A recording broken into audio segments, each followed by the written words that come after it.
করে যে আল্লাহ তাকে ভালোবাসেন।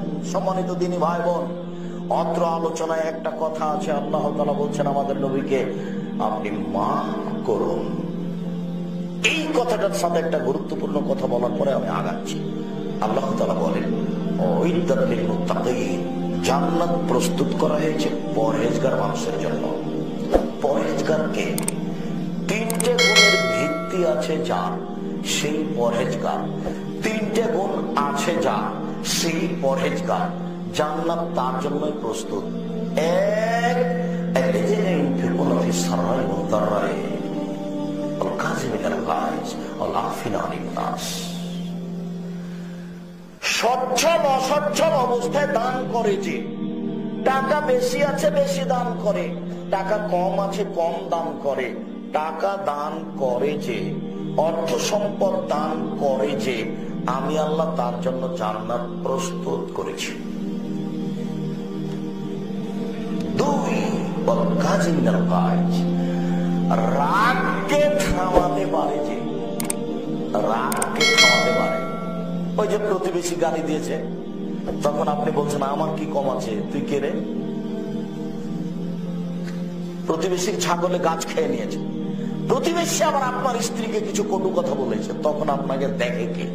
আপনার তো গায়ের শক্তি আছে, দলীয় ক্ষমতাও আছে। রাজশাহী জেলে কতগুলো লোক 20 বছর থেকে জেলে আছে, নিজেই জানে না আমি কেন জেলে। জজও জানে না কেন জেলে আছে, আপনার ওই উকিলও জানে না কেন জেলে আছে। যে সাজালছে মাত্র সেই জানে।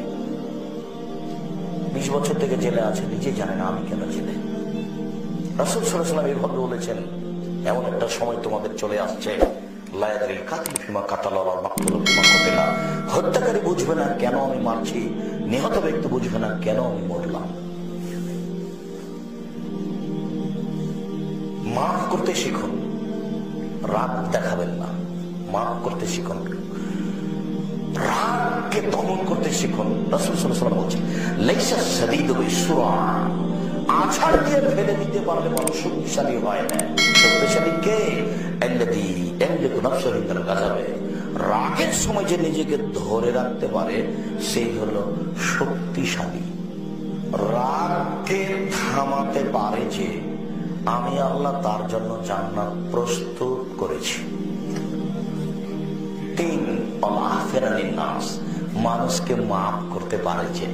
একটু নত হবে, একটু নত হতে শিখুন। বংশীয় ক্ষমতা দেখাবেন না, অর্থের ক্ষমতা দেখাবেন না, দলীয় ক্ষমতা দেখাবেন না, নত হতে শিখুন। আল্লাহ নবী বলছেন, আমি তোমাকে জান্নাতে নিয়ে যাব। পৃথিবীর মানুষ, তোমরা 6টা কাজ করো, আমি তোমাদেরকে জান্নাতে নিয়ে যাওয়ার জন্য জিম্মেদারি নিলাম।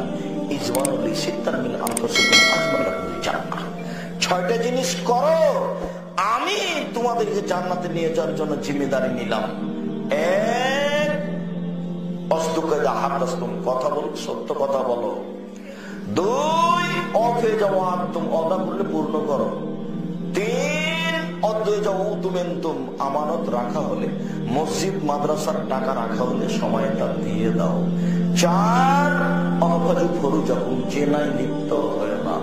পাঁচ, কুফায় দিয়াকুম, হাত সংবরণশীল করে রাখো, ক্ষমতা দেখায় না। জান্নাতে আমি দিয়ে যাব।